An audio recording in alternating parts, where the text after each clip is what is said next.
Hello students, welcome back to our linear algebra class. तो मैंने अपने प्रीवियस क्लास में आपको कुछ सिस्टम ऑफ इक्वेशंस सॉल्व करके बताए हैं। We have already discussed about the solutions of a system of equations having unique solution. इसके बाद we have discussed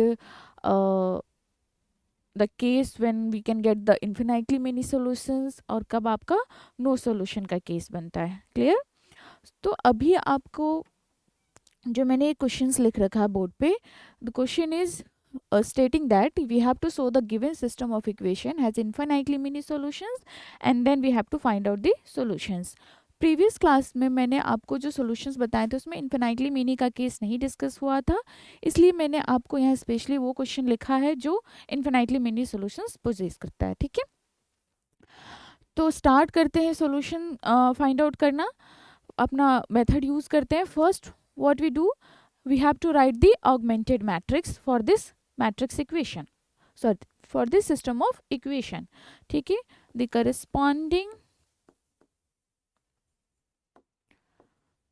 corresponding matrix equation is, matrix equation क्या बनेगा आपका 2 2 6 3 1 minus 1 8 2 minus 6. Variables are x, y and z, and then the right hand side vector is 6 4 and 8.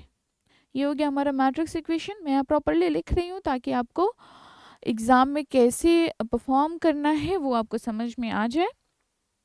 ठीक है, matrix equation के बाद हम क्या करते हैं, इसका ऑगमेंटेड मैट्रिक्स लिखते हैं। तो द ऑगमेंटेड मैट्रिक्स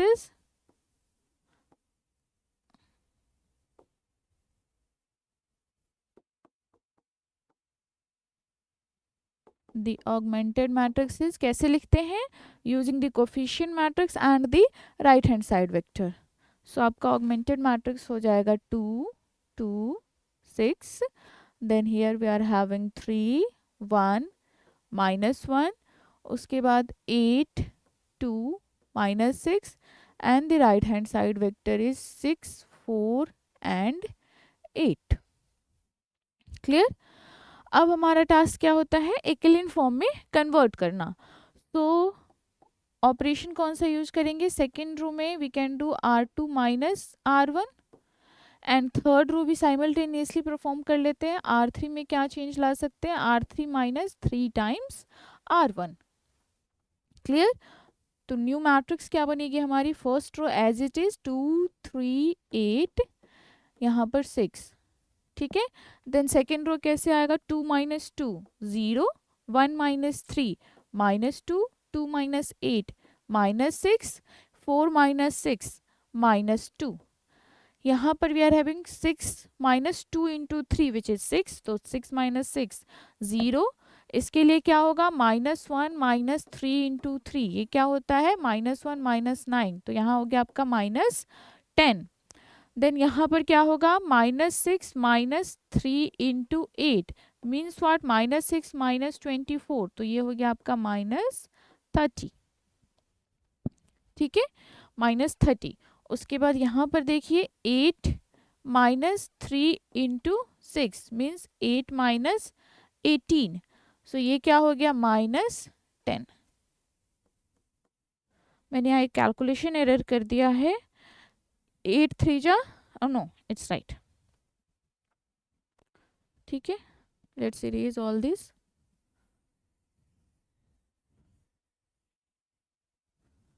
ओके, अब ये हो गया आपका यहाँ तक। देन आप इसको 0 बनाने के लिए ट्राई करेंगे तो क्या होगा, थर्ड रो में आप चेंज लाएंगे। क्या चेंज ला सकते हैं, third row minus 5 times second row, because 5 2 जा 10। क्लियर? तो आप क्या करेंगे, first row as it is 2 3 8, and here we are having 6. Second row as it is 0 -6 and -2.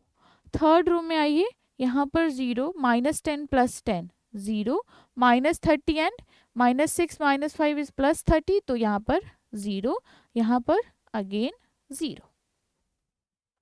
Clear? ये स्टेप सबको आ गए होंगे आई होप। हमने बहुत सारे क्वेश्चंस में डिस्कस कर लिया कि एकलन फॉर्म तक कैसे पहुंचते हैं। अब यहाँ पर देखो आप, we are having 2 as pivot element, second row में -2 हमारा पिवट एलिमेंट है, थर्ड रो में देखो यहाँ पर भी 0 है, यहाँ पर भी 0 है।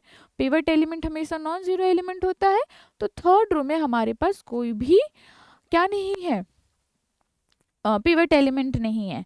तो नंबर ऑफ पिवट्स एलिमेंट 2 है, तो रैंक ए का कितना है?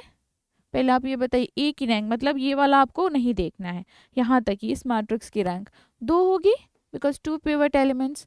और रैंक, दूसरी रैंक हम किसके देखते हैं? ए ऑगमेंटेड बी मैट्रिक्स की। तो आप अगर इसको पूरी मैट्रिक्स को अगर कंसिडर करते हो तो भी आपकी रैंक 2 है, क्योंकि यहाँ पर तो कोई रैंक आया नहीं है, कोई पिवट आया नहीं है आपको। तो you can see rank of 2 and rank of A augmented B, ये जो है दोनों इक्वल हैं बिकॉज 2 हैं। तो मैट्रिक्स इक्वेशन, ये जो सिस्टम ऑफ इक्वेशन है, इसके पास सॉल्यूशन तो एग्जिस्ट करेगा, क्योंकि जब दोनों रैंक सेम होता है तो सॉल्यूशन एग्जिस्ट करता है। ये मैंने अपने प्रीवियस लेक्चर में बताया है। अब आपका नेक्स्ट क्या है कि जो रैंक आई है हमारी 2, क्या ये नंबर ऑफ वेरिएबल्स के इक्वल है या नहीं है? नहीं होने के केस में क्या होता है? कम होता है। तो नंबर ऑफ वेरिएबल्स हमारे पास कितने हैं? 3 x y एंड z, और रैंक कितनी आई है? ओनली 2। तो रैंक जो है वो नंबर ऑफ वेरिएबल्स से कम है, तो सिस्टम ऑफ इक्वेशन के पास इन्फिनाइटली मेनी सॉल्यूशन होगा।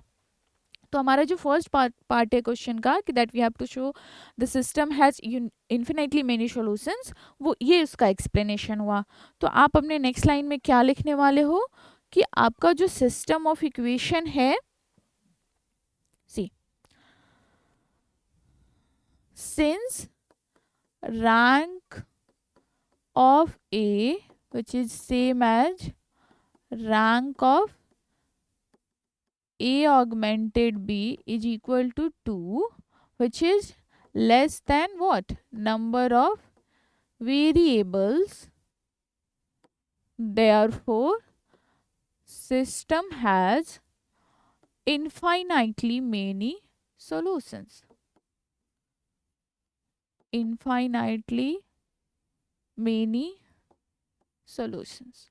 नेक्स्ट स्टेप क्या है हमारा? क्वेश्चन का जो पार्ट है नेक्स्ट, कि आपको फाइंड आउट करना है जो सॉल्यूशंस है वो कैसे फाइंड आउट करोगे। तो मैं उसके लिए यहीं पर साइड में यूज़ करती हूँ आपका बोर्ड, ताकि बार बार इधर उधर स्विच ना करना पड़े। सी, थर्ड रो अगर आप यूज़ करते हो तो यहाँ से आपको 0 इज इक्वल टू 0 है, कोई कॉन्ट्रीब्यूशन नहीं है हमारे सोल्यूशन राइटिंग में, क्योंकि हम क्या करते हैं? बैक सब्स्टिट्यूशन मेथड यूज करते हैं। अच्छा, आप ये देखिए, आपको फर्स्ट कॉलम में मिल गया है पिवट, सेकेंड कॉलम में मिल गया है पिवट, थर्ड कॉलम में पिवट नहीं मिला है। तो हमारा जो थर्ड वेरिएबल है which is Z, this Z variable is free variable. एक टर्म आता है फ्री वेरिएबल, और आपका जो सॉल्यूशन होगा वो उसी पे डिपेंडेंट हो जाएगा। देखो, since third column is non pivot column, जिसमें पिवट नहीं होता है उसको हम क्या बोलते हैं? Non pivot. Since third column is non pivot column, therefore third variable जो हमारा z वेरिएबल है उसको हम क्या कर लेंगे? फ्री वेरिएबल अज्यूम कर लेंगे। Third variable z is free variable. Now let, ये जो z है वो किसके इक्वल है? के कोई रियल नंबर हमने अज्यूम कर लिया। ओके, तो अब आप सॉल्यूशन कैसे लिखोगे वो देखिए। सेकेंड रो आपको क्या इम्प्लाई करता है? -2 -6 एंड -2 है ना, तो ये सेकेंड रो से क्या आएगा? -2y -6z is equal to -2, ये आएगा। मैं इस मैट्रिक्स को वहां लिखने की कोशिश करती हूँ पहले। -2y -6z is equal to -2, यहीं से स्टार्ट करते हैं। सेकेंड रो क्या इम्प्लाई करता है? Second row imply -2y -6z is equal to -2। देखो यहाँ ये लिखा है मैंने। ठीक है, अब आपका यहाँ से सॉल्यूशन कैसे बनेगा, दिस विल इम्प्लाई, अगर मैं 2 कैंसल आउट करूँ तो y plus 3z is equal to 2, -2 से मैंने डिवाइड कर दिया, so y plus 3z is equal to 2, so this will imply y is equal to 2 minus 3k, क्योंकि मैंने z की वैल्यू k अज्यूम कर ली है। सो ये आपने क्या कैलकुलेट कर लिया, the value for y which is dependent on the variable k। Next first row से क्या आएगा आपका, first row means first equation जो आपकी थी, आई कैन से 2, 3, 8 एंड 6, तो 2, 3, 8 एंड 6 ये था हमारा, ये आपका फर्स्ट रो।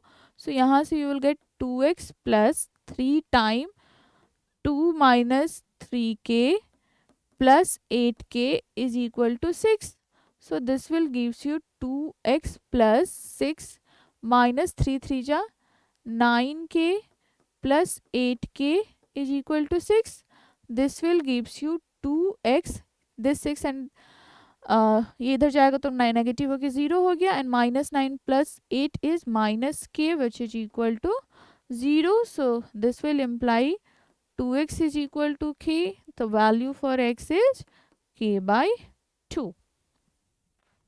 तो आपका सॉल्यूशन कैसे होगा, सॉल्यूशन वेक्टर अगर मैं लिखूं x y z, so this is equal to what, k by 2, the next is 2 minus 3k and k, where k is what, a real number।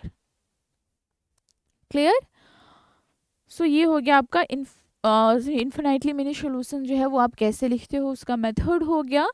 Infinitely mini solution कैसे हुआ, जैसे जैसे आप k की value change करोगे यहाँ पर आपको डिफरेंट सॉल्यूशंस मिलते जाएंगे। फॉर एग्जांपल अगर मैंने k को फिक्स कर दिया 1, तो you will get the solution like this, 1/2, 2 minus 3 which is -1 and this is 1। सो ये एक सॉल्यूशन हो गया आपका। अगर मैंने k की वैल्यू 2 ले ली, so you will get 2/2 is 1, 2 minus 6 means what, -4 and 2, ये भी एक सॉल्यूशन हो गया उस सिस्टम का। आप वेरीफाई कर सकते हो ये नंबर्स लिख के अपने इक्वेशंस में, ये भी सॉल्यूशंस, ये सारे सॉल्यूशंस हैं।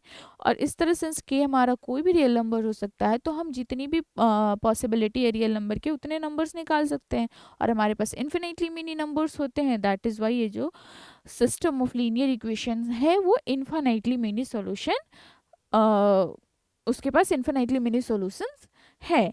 इस वेक्टर को अगर मैं दूसरे वे में रिप्रेजेंट करना चाहूँ तो I can write 0 2 0 plus 1/2 minus 3 1 times k, ये मैंने बस वेक्टर को दो वेक्टर के सम में लिख दिया है। तो आप ऐसे भी लिख सकते हो। अगर आपका क्वेश्चन ये बोले कि you have to find out the one solution, तो आप क्या करोगे, k की कोई एक वैल्यू अज्यूम करोगे और वहाँ से आप आंसर लिख सकते हो। तो जैसा आपका क्वेश्चन होगा उस फॉर्मेट में आप इसके सॉल्यूशंस को यहाँ पर बताएंगे। आई होप आपको ये क्लियर हो गया होगा कि इन्फिनिटली मिनी सॉल्यूशन कब होता है सिस्टम ऑफ इक्वेशंस के पास, और उस सॉल्यूशन को हम कैसे लिखते हैं।